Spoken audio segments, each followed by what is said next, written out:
Le Mali vient de loin. Il fallait déconstruire tout un système qui nous avait été imposé. Pour cela, il fallait adopter des postures intraitables pour nous permettre effectivement de prendre notre destin en main. La présence des différents groupes terroristes qui sont soutenus, ce n'est pas un secret par des puissances étrangères. Et quand nous avons compris cela, le Mali, le Niger, le Burkina, nous avons décidé de prendre notre destin en main. Nous avons décidé de sortir dans des partenariats de façade. C'est vrai qu'il va toujours y avoir cette communication que j'appelle le terrorisme informationnel-médiatique. C'est pour nous dire aujourd'hui, nos destins sont liés. On a pris un chemin de non-retour. Que cela soit clair. Je tiens à remercier le président Traoré pour l'accueil chaleureux qui a été réservé à ma personne et à la délégation qui m'accompagne. Aussi, je voudrais saluer les liens de fraternité et de bon voisinage entre nos deux États. Le Burkina et le Mali, nous sommes non seulement liés par la géographie, la culture, mais surtout par les défis. Nous avons fait le point de situation de notre coopération sur le plan bilatéral.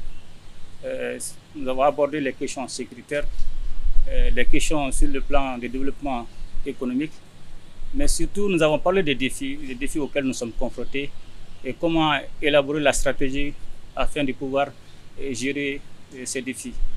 Et nous avons aussi dégagé les perspectives orientées vers non seulement la sécurisation de nos populations, mais surtout vers le développement socio-économique de nos États. La situation sécuritaire au Mali est sous contrôle. Comme on le dit dans les jargons militaires, les femmes gardent l'initiative sur le terrain. Le Mali vient de loin. Il fallait déconstruire tout un système qui nous avait été imposé. Et pour cela, il fallait adopter des postures intraitables et pour nous permettre effectivement de prendre notre destin en main. Aujourd'hui, force est de constater que les femmes sont déplacées sur toute l'étendue du territoire national. Et ça, c'est un premier aspect. Le deuxième aspect, aujourd'hui, il y a eu le retour de l'administration, que ce soit le gouverneur, les préfets, les sous-préfets. Et ça, c'est le deuxième aspect. Le troisième aspect, aujourd'hui, on est en train de faire revenir les services sociaux de base.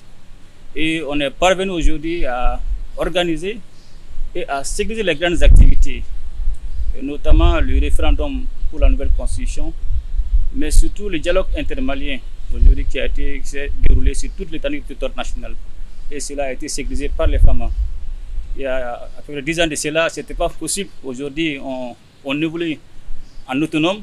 Au-delà de ça, les actions offensives sont menées en longueur de la journée. Et il y a eu beaucoup de destruction de bases logistiques des groupes terroristes. Il y a eu beaucoup de neutralisation des leaders terroristes, dont le récent est Igo, qui est l'émir de l'État islamique au Sahel.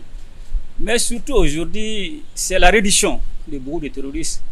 Même pas plus tard qu'hier, il y a eu des terroristes qui ont déposé leurs armes. Malheureusement, c'est des enfants de 15 ans, mais c'est des guetteurs. Donc, force est de constater que la peur a changé de camp aujourd'hui au Mali. Et concernant le Sahel, je suis confiant et que la situation aussi est sous contrôle. Et quand vous regardez aujourd'hui avec la dynamique de la création de l'AES, mais le plus important que les gens ne doivent pas perdre de vue, le Sahel a été un train d'affrontement des questions en géopolitique, géoéconomique et géostratégique des pays, des puissances étrangères, et dont nos pays sont victimes aujourd'hui de ce train d'affrontement. Et quand vous regardez, cela s'explique aisément par la présence de différents groupes de terroristes qui sont soutenus. Ce n'est pas un secret par des puissances étrangères. Mais aujourd'hui, nous avons pris notre destin en main. Et quand nous avons compris cela, le Mali, le Niger, le Burkina, nous avons décidé de prendre notre destin en main.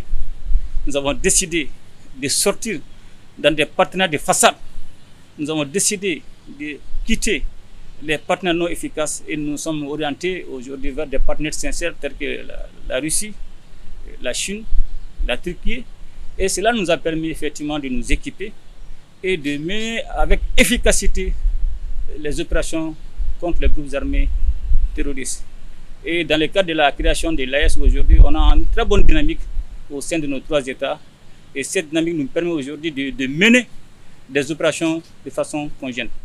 Il y a eu beaucoup de neutralisation des groupes terroristes, beaucoup de bases ont été détruites.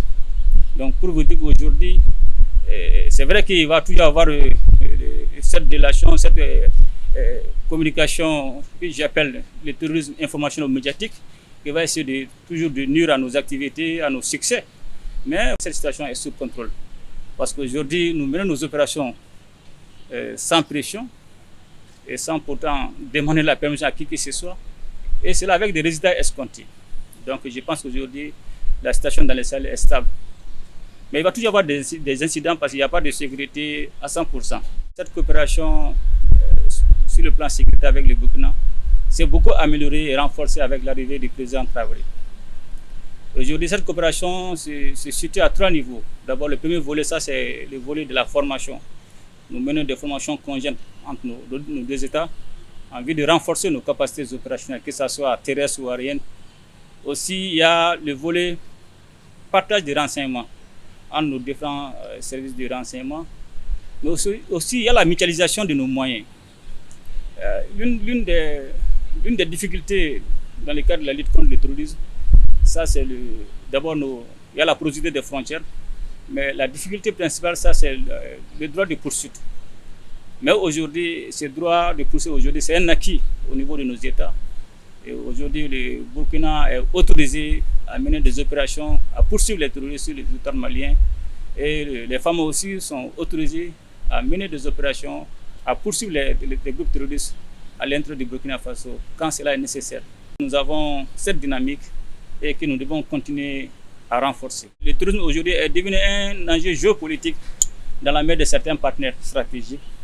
Ce défi de la lutte contre le terrorisme aujourd'hui qui est manipulé, financé par certaines puissances étrangères, aujourd'hui est loin de répondre aux aspirations de nos populations. Raison pour laquelle nous avons décidé, non seulement, comme j'ai tantôt dit, de quitter dans des partenariats de façade, de s'organiser entre nous, de mutualiser nos moyens. Nous savons aujourd'hui qu'aucun pays ne peut faire seul face à la menace terroriste. Nous avons besoin de mutualiser nos moyens, nous avons besoin de partager les informations. Vous le savez comme moi, il y a eu beaucoup de leaders terroristes qui ont été tués au Burkina, au Mali, au Niger. Et dont le plus récent est Igo, qui a été recherché par l'armée américaine. Mais aujourd'hui, que nous sommes parvenus à neutraliser avec succès. Donc c'est pour dire aujourd'hui, nos destins sont liés et on a pris un chemin de non-retour, que cela soit clair. Nos destins sont liés et nous allons travailler à répondre aux aspirations de nos peuples, mais surtout faire intégrer les 2 autres volets concernant la création de l'AES, qui est le volet de la diplomatie et le volet du développement. Comme on le dit, il n'y a pas de sécurité sans développement, comme il n'y aura pas de développement aussi sans sécurité. Donc le plus important pour nous, effectivement, de sécuriser et de développer pour que nous puissions vraiment répondre aux aspirations de nos différents peuples. Quand vous regardez les 3 pays de l'Est, le Niger regorge des ressources stratégiques, comme le Mali, comme le Burkina. Regardez en termes d'immensité. On ne peut pas parler de développement sans parler de l'agriculture, sans parler du commerce, sans parler des infrastructures et surtout de l'industrialisation. Aujourd'hui, nos experts sont en train de travailler et vont nous faire des propositions. Et nous allons voir dans quelle mesure nous allons mettre en œuvre ces différentes propositions pour le bien-être de nos populations.